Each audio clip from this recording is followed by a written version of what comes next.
All right, Jabbo, say good morning. Let us begin. Start by thanking our sponsors. To thank our Talmud Torah sponsors for the month of Iyar, Yona Shushie Ehrenfeld, in loving memory in the nishmas, Yona's grandfather Yosef ben Shmuel Aron, Marc Karstaedt in memory of his mother Chana Bat Shraggai, and the week of learning, the Kiwi family, in honor of all of the men who attended the Shiva Minyanim, in memory of Mr. Kiwi Zichron Lebracha. We hope that in the merit of our Talmud Torah, all of the nishmas will have an aliyah and the families a nechama. Well, so with that, let us begin. So first of all, thank you to Bakam and Akiva Kovacs, to Rabbi Richter for giving the shiur for the last few days. And today we begin a new Mishnah, a new Sugya, an incredible new Sugya. Today's daf is Yudalid 14, and we are picking up in Meretz Hashem at the Mishnah. So remember again, although interestingly enough, in the first 13 blot, remember how the Masechta started. Right? The Masechta started with the notion that we sequester the Kohen Gadol for 7 days prior to Yom Kippur. Right? That's the idea. We go ahead, and the understanding, of course, was to ready him for the avoda of Yom Kippur. Interestingly enough, of course, as you noticed over the last 13 blot, we spent virtually no time discussing how that preparation actually took place, because he kind of got not sidetracked, but we kind of went on to a variety of related topics. Now the Mishnah is coming back to the original theme. So we sequester the Kohen Gadol. So why are we sequestering? Obviously to prepare him. Now we get in Rabbosai into the nitty gritty of how we prepare the Kohen Gadol. So says the Mishnah, Kol Shivas Hayomim, all 7 days that the Kohen Gadol is sequestered, who's zorek es hadam umaktir es hakitores. He would go ahead and do the zrika, sprinkle the blood, and offer up the kitores. So we'll say, which blood? If you look at Rashi, who's zorek es hadam shel tamidin. He would go ahead and sprinkle the blood of the tamid. So we'll remember again, there are two tamidin, tamid shel shachar, tamid shel ben arbaim, a morning tamid and an afternoon tamid, and the Kohen Gadol would not take upon himself, but part of his training was to go ahead and do the blood service of the tamidin for both the morning and the afternoon. Furthermore, maktir saktoras, he offers up the kitores, umeitiv as haneros. And what does he do? Now, we'll say meitiv as haneros literally means prepares the neros. Now, what does this mean? If you look at Rashi again, meitiv as haneros, medashin min efer hapsilos shakavu. So we'll say the first step in menorah preparation is going ahead and removing the ash. Remember again, the menorah would burn, the wicks would burn, and they would leave ash inside of the receptacles in the cups of the menorah. So first step, meitiv as haneros, would be the Kohen would clean out the cups of the menorah. I forgot. A special thank you to Dr. Ron Gartenhouse for dedicating the breakfast this morning. In Lezech Lilu Nishmas, his father, whose yahrzeit was yesterday, Hachazan Uri Lipa ben Baruch. We hope that in the merit of our Talmud Torah, in the merit of all the brachas, the neshama shtaf and aliyah, the family in nechama, and thank you very much, Dr. Gartenhouse. Shkoyach. Let's say also a very special thank you to Saeed. I don't know what time Saeed got here this morning to start doing this, and he gave up of his sleep. He also gave up pretty much of his shachris and everything else to go, and now he's learning to be able to provide us all with breakfast. So when you see him, just make sure to give him a very hearty yasher koach. Alright, so the Mishnah goes on. Umaktir es haktoras, and he offers up the ktoras, umeitiv es haneros, and he goes in and cleans out the ash of the mizbeach. So in that same Rashi of the menorah. So in that same Rashi of umeitiv es haneros. So once again, umedashim min efer hapsilo shakavu, he cleans out the ash of the wicks which burned in the menorah. V'chein kol yom v'yom mativin baboker. Every single morning they would clean out the ash from the receptacles of the menorah. The Rashi goes on, Shenemar baboker ve'tivu as haneros uv'chol yom maktirin kitoros behechol pras b'shachris upras ben arbaim. Also, because the very next statement in the Mishnah, the previous statement was Maktirna Sakitoras. Remember again, the Ketoras service itself was split up into two parts. Part in the morning and part in the afternoon. So pretty much you have the Kohen Gadol doing all of the various, we'll call it avodos, daily avodos in the Beis HaMikdash. Umakriv es harosh, ve'es haragel, and he goes in and offers up the head, as well as the hind leg of the carbon tamid. So I'll say, This is what the Kohen Gadol is doing all 7 days. So just so you appreciate what's happening over here, what the Mishnah is describing is the daily service in the Mikdash. So whereas normally what would happen, this would be divided up. Remember again, we've spoken of this many times. There are 24 mishmoros, right? 24, we'll call it Kohanic watches. So which means each mishmar served approximately 2 weeks in the Beis HaMikdash. Each mishmar was comprised of multiple bate avos, and each Beis Av was comprised of different families. So you'd have a particular mishmar that was in the Beis HaMikdash on a particular week, and they would divide up the avodos throughout for all the conference, so everybody should get a chance. This week in the Beis HaMikdash, ultimately again, the Kohen Gadol did everything. He did everything. Now, we'll say, just to understand why are we doing this? In other words, why this is like Kohanic Iron Man, right? Why are we doing this to the Kohen Gadol? Because remember, we're going to see on Yom Kippur, the avoda is only kshera bo. The Kohen Gadol has to do all of the avoda on Yom Kippur. So to get him proficient, and remember, everything also has to happen with a certain amount of, we'll call it alacrity or zuizos, meaning we're on the clock. So at the end of the day, we train the Kohen Gadol to be proficient in these avodas. The Mishnah then adds in, Ushar kol yamim, that the truth is during the rest of the year, imratza lahakriv makriv. So this is very interesting. One of the rights of the Kohen Gadol is he could walk in any time to the Beis HaMikdash and choose to do the avoda. So in other words, normally if you're a regular Kohen, you have your week, and in that week you have your day, and in that day you probably have your particular service. Remember, you don't even get that whole day.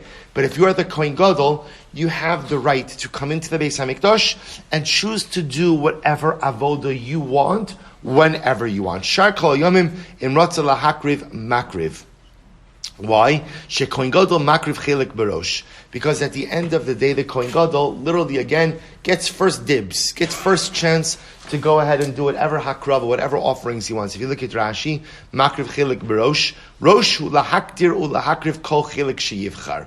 At the end of the day, Kohen Gadol gets the right to choose any avoda he wants. Whatever he wants, he has the right. He has the right to go ahead and do. He has the right to go ahead and do. So that's the Gemara. So that's the Mishnah, Says the Gemara, Mantana, who is the opinion? First of all, take a look at Rashi. V'notel chelko. Rashi says over here, Mane yafe sheyivchar. Notel chelko b'chalukas achilas kodshim berosh. Mane yafe sheyivchar. So we'll say, interestingly enough, not only does the Kohen Gadol have the right to come in and to go ahead and choose to do any particular avodah he wants, he also has the right to choose whatever Kohanic portion he wants. So again, we'll say, it's good to be king, right? So the Kohen Gadol is the king, so he could come in and pretty much do any avodah he wants, also choose any portion he wants. Good. So we'll say, says the Gemara, Mantana, who is the opinion reflected in this Mishnah? So Amar Rav Chisda, the Lok Rabbi Akiva. So the Gemara says it's not Rabbi Akiva. Why is it not Rabbi Akiva? The Rabbi Akiva, and I will say this is fascinating. Remember, let's take a step back for just a moment. Because remember, we learned something very important in the previous Mishnah, which was, remember, what are they doing to the Kohen Gadol all 7 days of his preparation? What were they doing to him? They were sprinkling on him waters of para aduma. Right? Remember, each one of the 7 days. Now remember, we established there was a machlokes. Is that because it's necessary? Is it because it's a chumrah? So remember, when we say all 7 days, it's not really a little review. It's not really all 7 days, right? Which day are we not sprinkling the Kohen Gadol?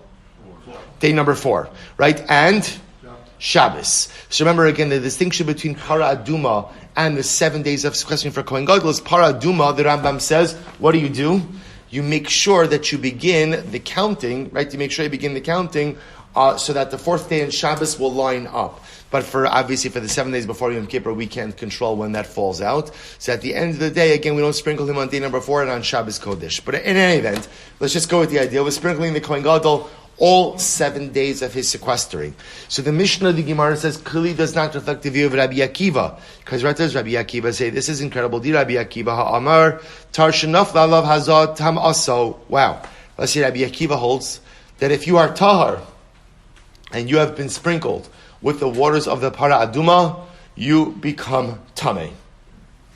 Dramatic. Well, see, you hear this? Rabbi Akiva holds that if you are tahar and you become sprinkled with the waters of the para aduma, you become tamei. Therefore, Abosai, this Mishnah, cannot reflect the view of Rabbi Akiva. Why not? So let's just talk this out for just a moment. What did the Mishnah just teach me? In a nutshell, what did the Mishnah teach me? Kohen Gadol does everything for the 7 days leading up to Yom Kippur. In order for the Kohen Gadol to do everything, he has to be what? Tahar. Now again, how does that stem with what we learned in the first Mishnah, where we're sprinkling the Kohen Gadol with the waters of the Para Aduma every single day? So the Mishnah must not reflect the view of Rabbi Akiva, because according to Rabbi Akiva, if you are Tahar and you get sprinkled with the waters of the Para Aduma, you are Tamei. And if you're Tamei, you can't do the avoda. So therefore the Gemara just says the Mishnah must not reflect the view of Rabbi Akiva. So the Gemara says, the Rabbi Akiva Amar Tar Shnaf Alaf Hazaaso Tamaso. Rabbi Akiva holds, if you are tar and we're sprinkled with waters of paraduma, you become tamei. So the Gemara says, if that's the case, that you become tamei from the sprinkling of the waters of the paraduma, heichi avid avoda. How would you be permitted to go ahead and perform the avoda all 7 days? Therefore, again, it must be that the Mishnah does not reflect the view of Rabbi Akiva.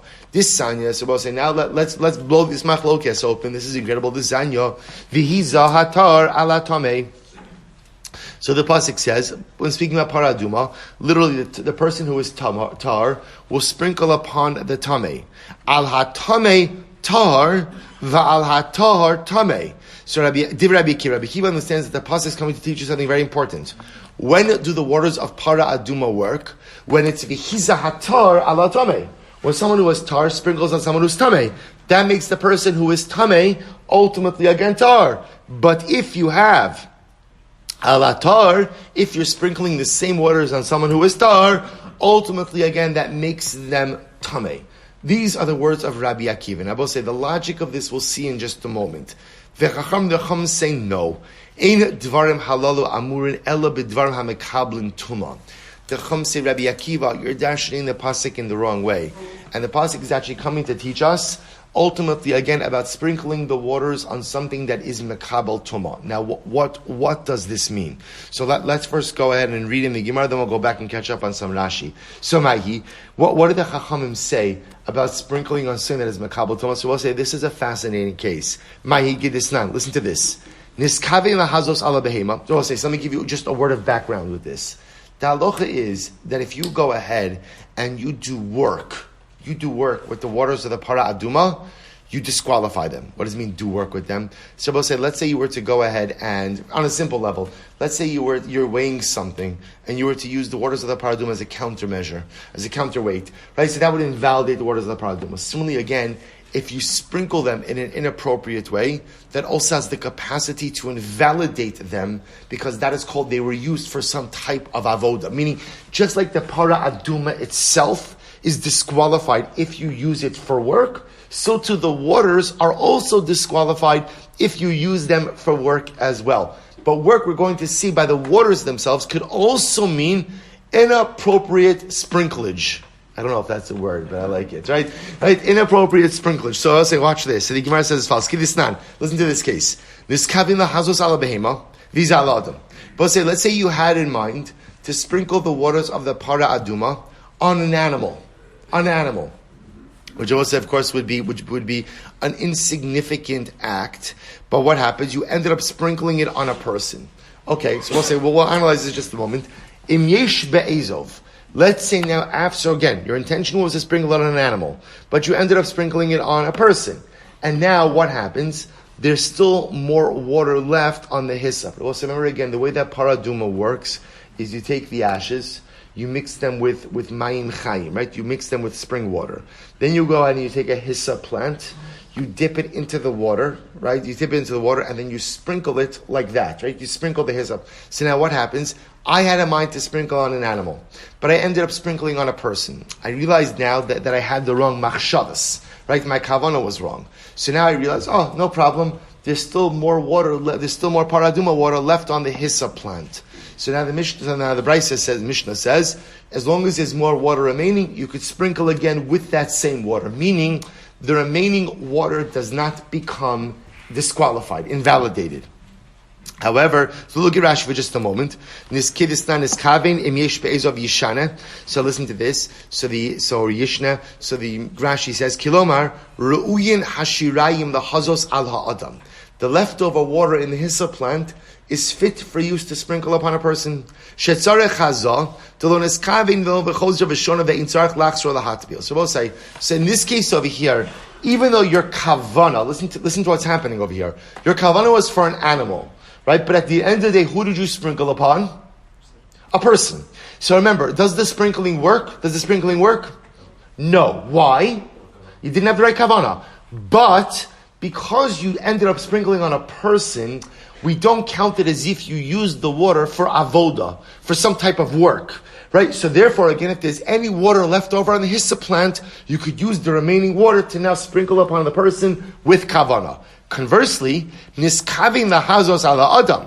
If you had intention to sprinkle the water on a person, vihiza ala behema, but you ended up sprinkling it on a behema, im yesh be'ezov lo yishana. Both say in that case, even if there's leftover water, you can't use the leftover water. Now, when we say that you can't use leftover water, you can't use leftover water where? That's absorbed in the hyssop plant. Obviously, the rest of the water you have in the kli is totally fine. So, both see here what's happening in the second case. In this second case, you had the right kavana, but the wrong action. Right kavana, but the wrong action. And therefore, again, what happens in this case? Because you had the right kavana for using it for a person, but lamaisi, you sprinkled it on an animal, that's called an act of avoda. It's called an act of avoda. And therefore, again, the remaining water in the hyssop plant will be disqualified. You can't use it. Look at Rashi again. Lo yishana, Rashi says, denifsulu b'melacha. Because at the end of the day, even though you had kavana for a person, since you ended up sprinkling it on a behema, that's called avoda. That's called doing work with the water of the para aduma, which disqualifies the water absorbed in the hyssop plant. The hazah shal behema ein shem hazah v'havalu kemayim shenasis b'malachas. Well, see here the two cases. Case number one is where I had kavana to sprinkle it on an animal, but I sprinkled it on a person. So I'll say, let's go through this. So is the sprinkling effective? No. Why not? I didn't have the correct kavana. Is the water disqualified? No. Why? Because at the end of the day, I used it for sprinkling on a person. You can't say that I used it for quote unquote avoda. In case number, so therefore again, as long as there's more water remaining on the hyssop plant, I could just sprinkle the person again with the same remaining water. Conversely, in case number two, I had kavanah to sprinkle on a person, but I ended up sprinkling on a behema. So obviously the sprinkling doesn't work because you did it on a behema. But can I use the remaining water in the hyssop plant? And the answer is no. Why not? Because now that I used that water to sprinkle on a behema, it's ki'ilu, it's as if I did avoda, ultimately again with that water, with that water paraduma, and therefore ultimately it becomes disqualified. So also what you would have to do in that case is you would just simply shake out the rest of the water and have to redip and sprinkle again.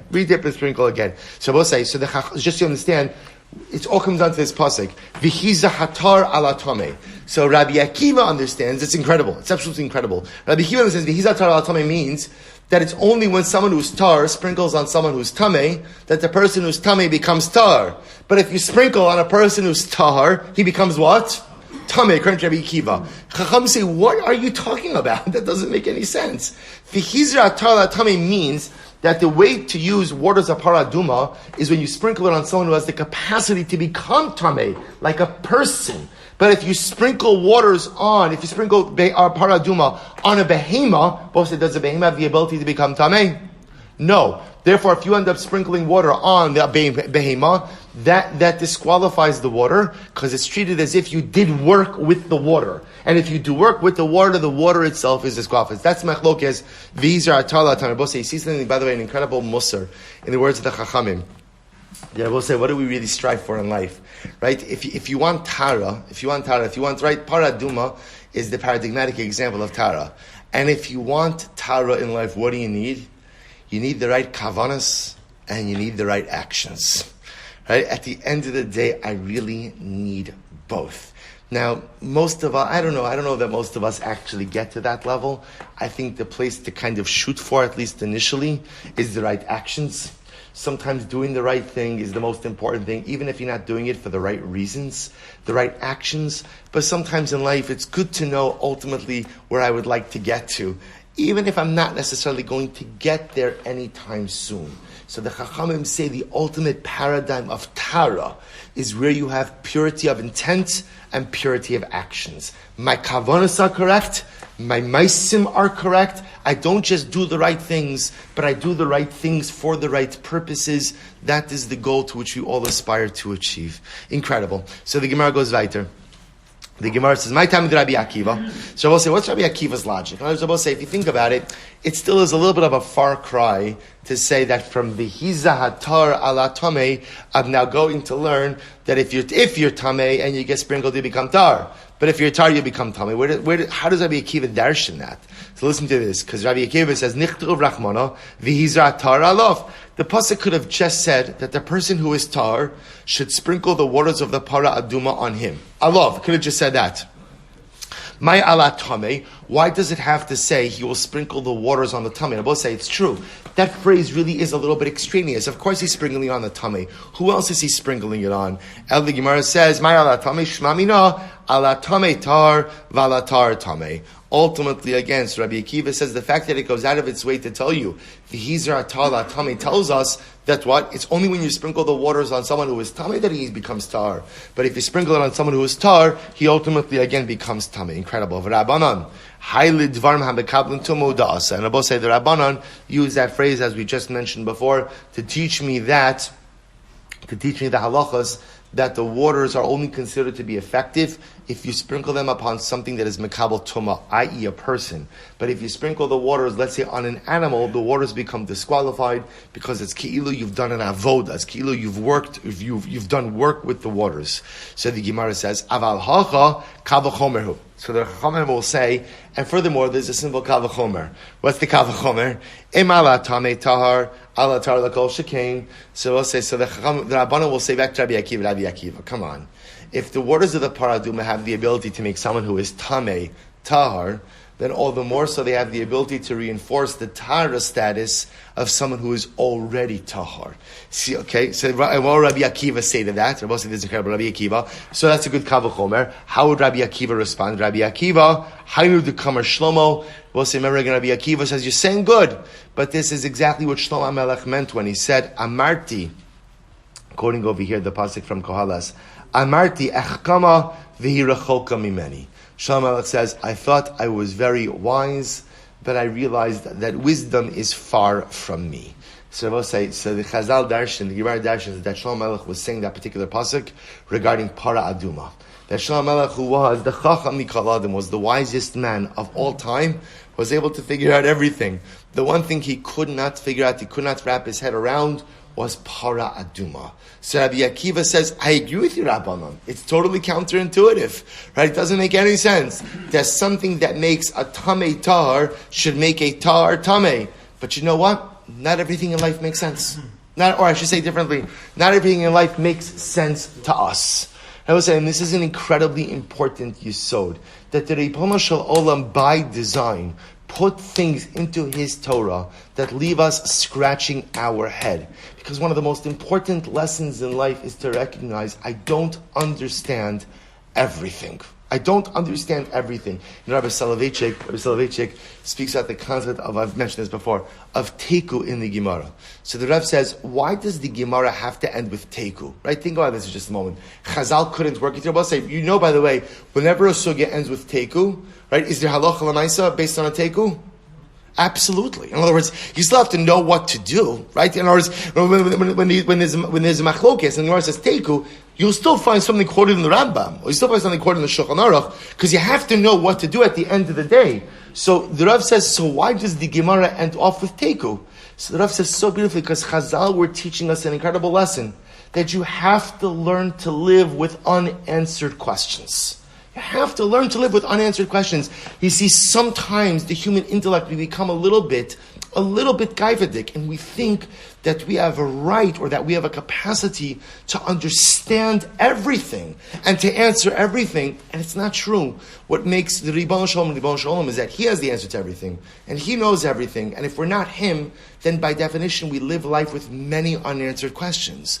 We live life with many tekus, and that's part of our avoda, to accept, does everything have an answer? Of course, but not necessarily comprehensible to us. Does everything make sense? Of course, but just not necessarily to us. And part of our avoda as Jews is to learn to live life with unanswered questions. Part of our avoda as Jews is to learn to accept the fact that I'm not going to understand everything, that not everything makes sense to me, but my Amunah tells me that the Ribono Shel Olam runs the world. And even though I don't understand it, I accept it, because I know that it comes from my Father. I know that it comes from the Ribono Shel Olam. So even Shlomo HaMelech, the wisest of all men, had to say, Amarti achkama, I thought I was so smart. V'hi rechoka mimeni. By the way, it's incredible. If the smartest of all men makes that statement, right, then imagine how often we have to recite those words as well. Amarti achkama, I thought I was so wise. V'hi rechoka mimeni. But I recognize that I really know very little in this world, but I'm okay with that. So you both say, that's the chap. I'm okay with that. I could live with teku. I could live with questions. I could live without understanding things, because I know that the Ribono Shel Olam has got it. Even if I don't understand it, he's managing everything, and that's enough for me to go through life. And I'll say, let's tell us one more thing, then we'll go on, which is, you don't have to have all the answers in order to be successful in life. This is incredibly important, because you see people often get sidelined by profound theological or philosophical questions or quandaries. If I had to have all the answers in order to be successful, then I would have all the answers. I don't need all of the answers in order to be successful. Whatever my shlichus is, people think it's just Chabadniks who are on shlichus, right? Everybody's on shlichus, right? So I will say, so whatever my shlichus is in this world, I don't need all of the answers in order to be able to be successful. Because if I needed it, I would have it. If I don't have it, then by definition I don't need it. So let's go back there. So the Gemara says, so the Rabbanan, what do they do with this pasuk? Listen to this. Lemazu ulemazan alav tar. So we'll say the Rabbanan say, you're right. There are many enigmatic pieces of para aduma that defy comprehension. For example, the fact that the person who sprinkles the water and the person who gets sprinkled on, we'll narrow this in just a bit. Artar v'nogea bahem tameh. Yet if someone touches the waters of the para aduma, you become tameh. So the Gemara says, what? Umaza tar, is that true? The person who sprinkles the water is tar? V'aksiv, umaza me'ani, de'yichabes begadav. But the pasuk says the one who sprinkles the water has to, we'll say, mechabes begadav literally means launder. He has to immerse his clothing, which means he becomes tameh. So my maza, no. When we said maza, what does maza mean? Nogea. It means ultimately, again, one who touches the water. V'aksiv maza, v'aksiv nogea. But the Torah says explicitly that the one who sprinkles and the one who touches the water both become tamei. So the Gemara says, "Va'od mazeh ba'iki bus begadim nogea lo ba'iki this begadim." Furthermore, again, the mazeh requires immersion of clothing. The nogea doesn't. Ella my mazeh. So we'll say, what does it mean when the pasuk said mazeh? When the Rabbanan said mazeh, no say all. But we'll say mazeh in this context means no say. One who carries the waters of the para aduma becomes tamei. One who carries our paradom becomes tamei. So we'll say, so just to be clear, what's happening over here? Everyone's agreeing that Shlomo HaMelech's phrase of Amarti achkama v'recholka mimeni, I thought I was wise and now I realize I'm not so wise, is a reference to Shlomo HaMelech grappling with understanding para aduma. According to Rabbi Akiva, that referenced the concept that if you sprinkle waters of para aduma on someone who is tahar, he becomes tamei. Shlomo HaMelech says it's illogical to me.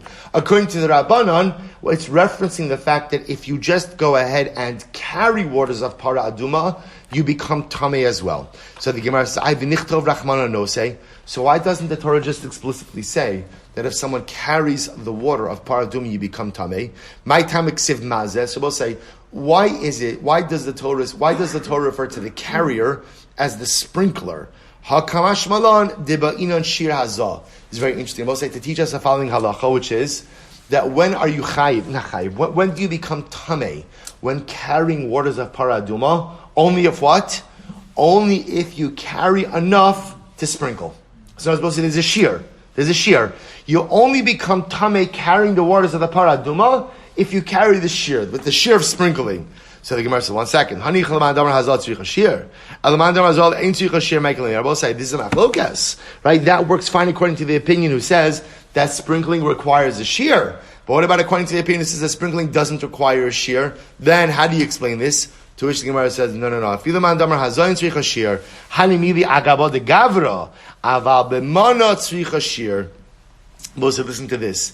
There's only a machlokas when it comes to shear about is there a shear of sprinkling? In other words, when sprinkling, do you have to sprinkle a certain amount of water on the tamei individual?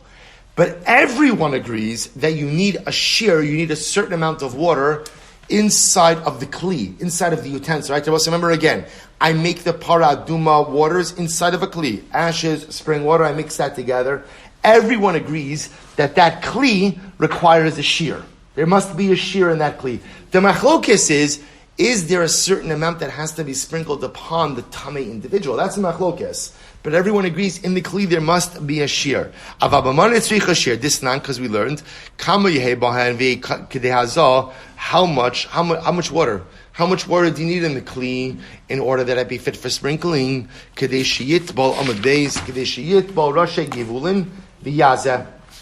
Ultimately, we'll say enough to go ahead and dip in the tips of the hyssop plant, right, and then be able to sprinkle it. So I will say, so that has to, so you have to, everyone agrees that in the kli itself, there has to be at least enough water that you could dip in the hyssop plant and then go ahead and sprinkle it. And then as a machlokas, do you have to sprinkle a certain amount of water upon a tamei individual or not? Good. So the Gemara says, Abai Amar, Afilu Tim Rabbi Akiva. So we'll say, now let's loop all the way back. Remember, how do we get into this whole discussion over here?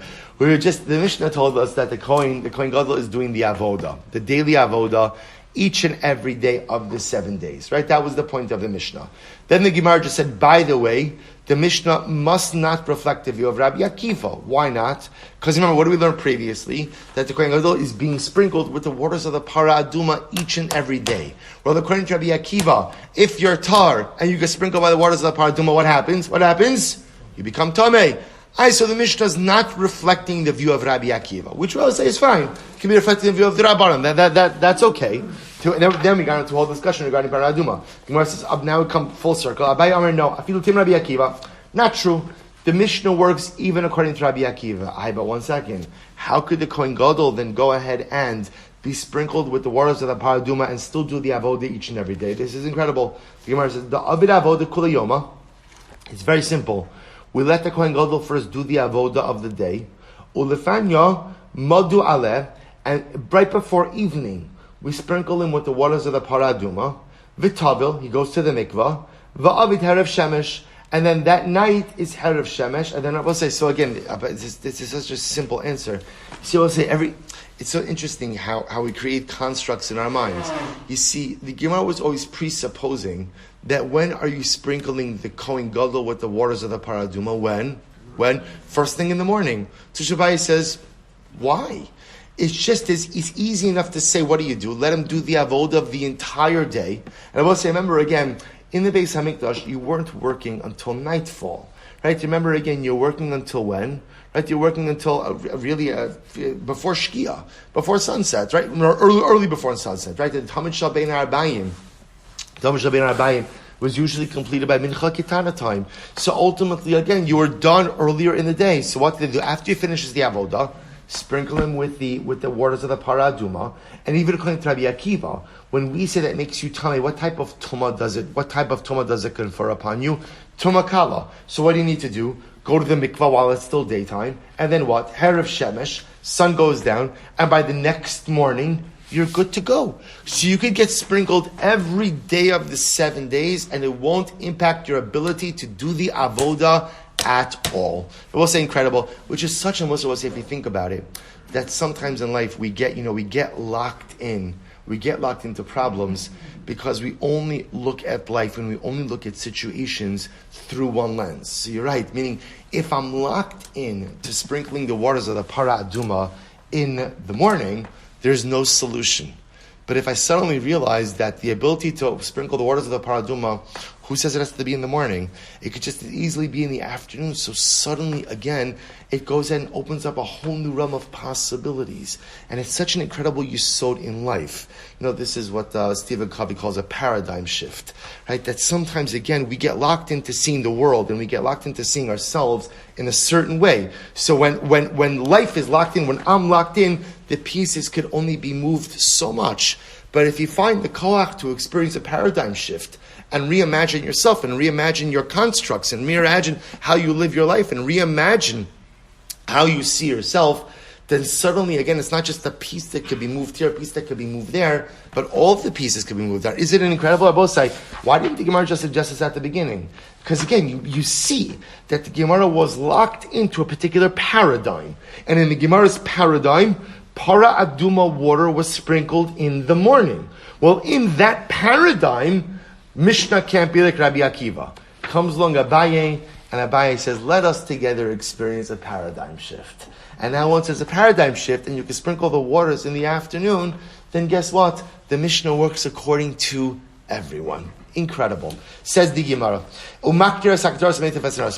Now, interestingly enough, so what the Gemara is not going to pick up on is the Mishnah didn't just give me a list of avodos that the Kohen Gadol performs, but the Mishnah also gave me an order, which is quite fascinating. So remember again, the Mishnah said, what else does the Kohen Gadol do? He goes ahead and maktir sakdoros, he offers up the ktores, umeitiv haneros, and he prepares. And I both say meitiv, we're going to see, really means two things. It means a cleaning out of the ash, but it also means, again, then also a placement of the wicks, new wicks inside. Meitiv haneros, prepares the menorah. So we'll say, watch this. Alma, ketoris bereisha, v'hadir neros. So from the Mishnah, you would understand that the order of the Beis HaMikdash was, first, you go ahead and offer up the ketores, and then only afterwards do you prepare the menorah. Right? The Mishnah is giving me an order. First ketores, then menorah. Chassidus says, that's interesting, because we have a Mishnah and Talmud that contradicts that. Or minhu. Misha zacha b'dishon mizbeach hapanimi. So we'll say, remember, this is quoting over here the Mishnah and Talmud, where we had this. We had the great schus to learn this. These are all the smaller masechtas, we'll say, at the end of the Daf Yomi cycle. So I think we did Talmud like around Sukkot last year, right? Does that sound about correct? I think it was about then. So the Gemara says as follows. So Misha Zacha B'disha. So here the Mishnayos and Talmud are going through that. Remember, they would draw lots for the various avodos. So the Mishnah says Misha Zacha B'disha Mizbeach HaPanimi. Whoever drew the lot and was privileged to clean out the inner mizbeach. Umisha Zacha B'menorah. Whoever drew the lot to go ahead and take care of the menorah. Umisha Zacha B'ktores. And then whoever drew the lot for the ketores. So we'll say, it sounds like from here, from what? From Talmud, they place menorah before ketores. So what's going on? Our Mishnah said that ultimately, again, ketores comes before the menorah, but yet the Mishnah in Talmud seems to indicate that the menorah comes before the ketores. So what's happening? Rav Huna, man Tana Talmud. Rav Huna says, who is the author of the Mishnah of Talmud? Rabbi Shimon Ish HaMitzpahi. It's Rabbi Shimon Ish HaMitzpah. Okay, we'll say different author. It's Machlokes Tana. We'll say there's room for different opinions. So different opinions. It's a Machlokes. The Mishnah, our Mishnah over here seems to indicate to us that first ketores comes and then menorah. Mishnah and Talmud reflects a different. Rabbi Shimon Ish HaMitzpah. He holds that it's first menorah, then ketores. The problem is, even Reb Shimon Ish HaMitzpah doesn't seem to be consistent, because we learned in the Mishnah as well. But we'll say this is talking about over here the blood applications on the mizbeach. I sent you on the WhatsApp right before Shir started just a picture. It's not necessary, but you could see it. Did it go through? Okay, so you can see it again, just to orient you, just to give you a visual aid for what we're about to speak about. So the Gemara says, fellas, this nan, balo lekaren mizrachis tzvonis. So we'll say, if you have to imagine over here, this is the Kohen now doing the blood applications on the mizbeach. So he's walking around the top of the mizbeach. So what happens? He comes to the northeast corner, no same. He goes ahead and he does the blood application. No same mizrachas tzvona. Ma'aravis deromis. He comes ultimately again to the southwest corner. No same ma'arava deroma. He places the blood on the southwest corner. The Tani Allah, and we'll say it was stated on this Mishnah Rabbi Shimon Ish HaMitzvah Mishana. Rabbi Shimon Ish HaMitzvah, he changes the order, or he changes the order of the blood application. Mishana B'Tamid, Mizrachis Tzifonis, no say Mizrachis Tzifonim. So he agrees that when the kohen goes to the northeast corner, he does the blood application on the northeast corner.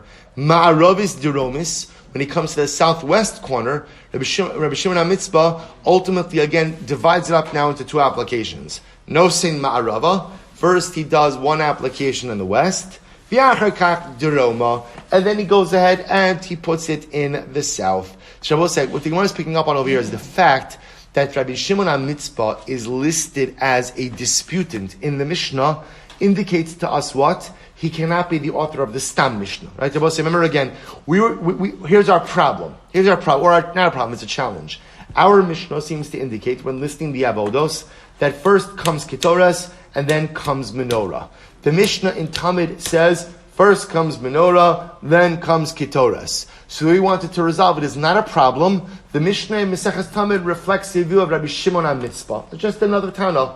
The Gemara says that can't be, because Rabbi Shimon HaMitzvah is identified as a disputant in the Mishnah, which means he can't be the author of the Stam Mishnah if he is listed as a disputant in the Mishnah. So how do we reconcile the two Mishnayos?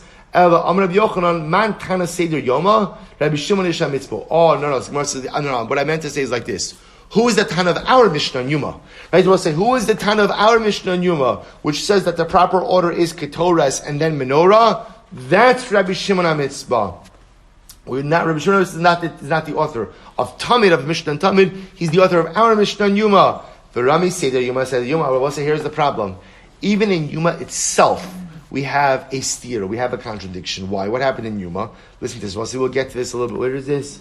Come on, Chav. We'll see this in just a couple of days, 10 days from now. This nan, listen to this incredible Gemara. This nan, Payis Hasheni. So we'll say the Gemara over here. We'll get to this a little bit later on. Part of the exciting part of Maseches Yoma, we'll say, is we're going to really get into the avoda. Now I know when sometimes we get a little bit scared off by these kind of things. Avoda, karbonos, tumatara, like you start to shake and get nervous. Let's say, no, this is beautiful because this is going to give us a window into how the Beis HaMikdash was actually run. So watch this. So this nan, hapayis hasheni, both say, so we're going to see they would draw lots for all of the avodos. They would draw lots. So payis hasheni, the second lottery, was done to determine what? Mi shochet, who does the shechita, both say this is of the Tamid. Mi zorek, who does the zrika. Mi medashin mizbeach hapanimi, who would clean out the ash from the inner mizbeach. So both say this was the mizbeach hakitaros. Both say I just want to point out something amazing. If you notice, they're essentially going ahead and drawing lots for what? Who gets to take out the garbage, right? Mi medashin mizbeach, which both say teaches us such an incredible lesson that when it comes to serving, not just in the Beis HaMikdash, when it comes to serving in a kehila, in a shul, in a community, a person should never think that anything is beneath them. It is an honor to serve. And if the Kohanim were going ahead and drawing lots in order to figure out who would take out the ash. I was just telling someone the other day, I forgot how this came up. Rabbi Price Zichron Livracha was the previous Rav in the shul. I never had the opportunity to meet him, but I was told on a number of occasions that on Sunday mornings he would put the lettering. There's a box, and if you're right in front of the shul, so it used to be they used to put up mincha before websites and things like that. So they put mincha, whatever, and you wanted to know what time davening was. You would drive by, you'd slow down, you'd stop your horse and buggy, and you'd go ahead and you'd look on the thing. So if someone told me that Rabbi Price, Zichrono Livracha, used to go ahead and do that every Sunday. And I'm sure it wasn't because they weren't, I'm sure other people could have done it also. But I'm sure it was modeling some type of idea that when it comes to service of a kid, when it comes to service in a community, person should never think that anything is beneath their dignity. If the Kohanim are going ahead, and literally, remember, it's ash, so they're drawing lots to figure out who's going to take out the ash, modeling for us that we have to look at when you have an opportunity to work, whatever level of involvement, a shul, a school, a Jewish work, whatever it is, nothing is ever beneath us. It is a privilege to serve. It is a privilege to build. So the Payis Sheni, the second lottery, Mishochet, Mizorek, Mimidashin Zechapanimi, Umimidashin is HaMenorah. And ultimately, again, who cleaned out the menorah? Umimala Evarim. The Kevesh, and who would take up the sacrificial limbs to the ramp of the Mizbeach.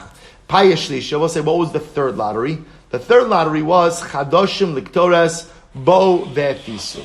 So we'll say, interestingly enough, the third lottery was whoever has never offered up the Ketores, come and go ahead and offer up Ketores.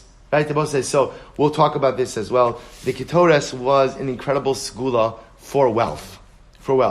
So they always wanted to make sure that every Kohen had the opportunity to go ahead and offer up the Ketores. Good. So Rabbi say, so what do you see over here? Now again, if you take a look in this order, Rabbi say, what do you see? You see over here is Mimedashin is HaMenorah, and then ultimately Ketores. So Rabbi say, even in the Mishnah in Yoma, it indicates to us what?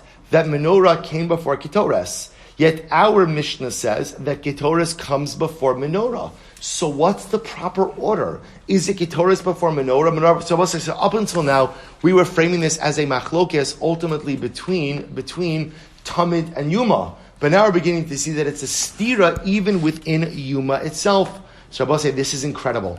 Amr Abaye, so we're going to just do 2 more minutes, then we'll stop. Amr Abaye, lo kasha, kan bahatavas shteineros, kan bahatavas chamesheros. We'll say, this is incredible. The Gemara says, because you're understanding the way the menorah was taken care of in the wrong way. So Rabbi say, we looked at the Hatavas HaMenorah, the cleaning out and the arranging of the menorah, as something that was done in one shot. But in fact, it wasn't done like that. It was actually done in 2 stages. First, they would go ahead, right? Kan ba'atavas shteineros, kan ba'atavas chamesh neros. We'll say they would first arrange, we're going to see 5 candles, 5 candles.